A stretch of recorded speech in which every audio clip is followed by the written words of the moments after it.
बहुत समय पहले उज्जैन के राजा विक्रमादित्य अपनी बहादुरी और न्यायप्रियता के लिए प्रसिद्ध थे। एक दिन एक साधु ने उनसे एक विशेष काम करने को कहा।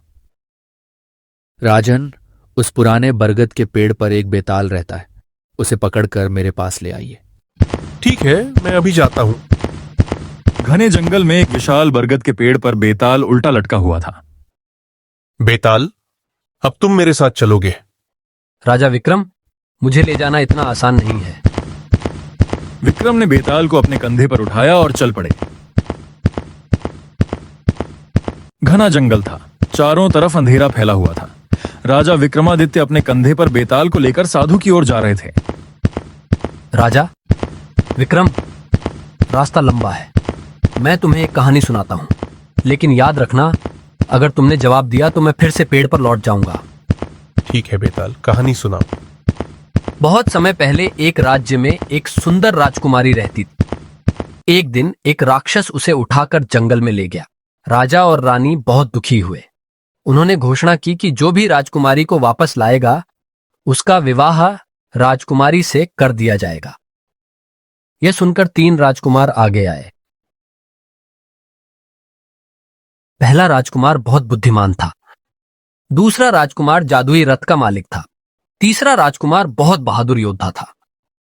पहले राजकुमार ने अपनी विद्या से पता लगाया कि राजकुमारी एक दूर जंगल की गुफा में कैद है। तुरंत दूसरे राजकुमार ने अपना जादुई रथ बुलाया। कुछ ही क्षणों में तीनों गुफा के पास पहुंच गए। गुफा के बाहर भयानक राक्षस पहरा दे रहा था। कोई भी राजकुमारी को नहीं ले जा सकता। मैं तुम्हें रोकूंगा। तीसरे राजकुमार और राक्षस के बीच भयानक लड़ाई हुई।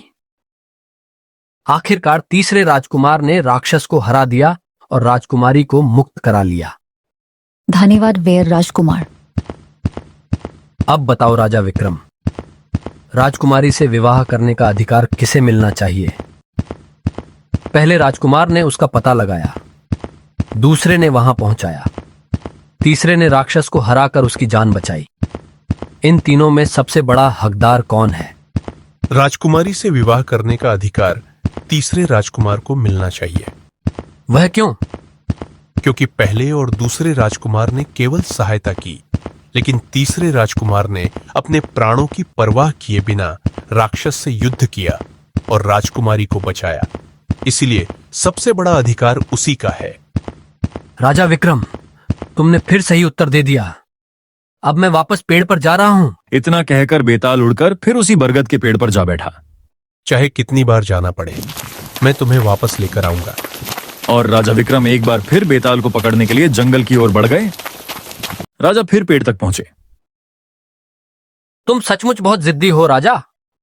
कर्तव्य से पीछे हटना मेरे स्वभाव में नहीं है। राजा ने बेताल को फिर कंधे पर उठा लिया। इस बार बेताल गंभीर हो गया। राजा, तुम्हारी बहादुरी और न्यायप्रियता देखकर मैं प्रसन्न हूं। तो अब मेरे साथ चलोगे? हां, लेकिन पहले एक रहस्य सुनो। जिस साधु ने मुझे बुलाया है, वह तुम्हें धोखा देना चाहता है। क्या? वह अपनी शक्ति बढ़ाने के लिए तुम्हारी बलि देना चाहता है।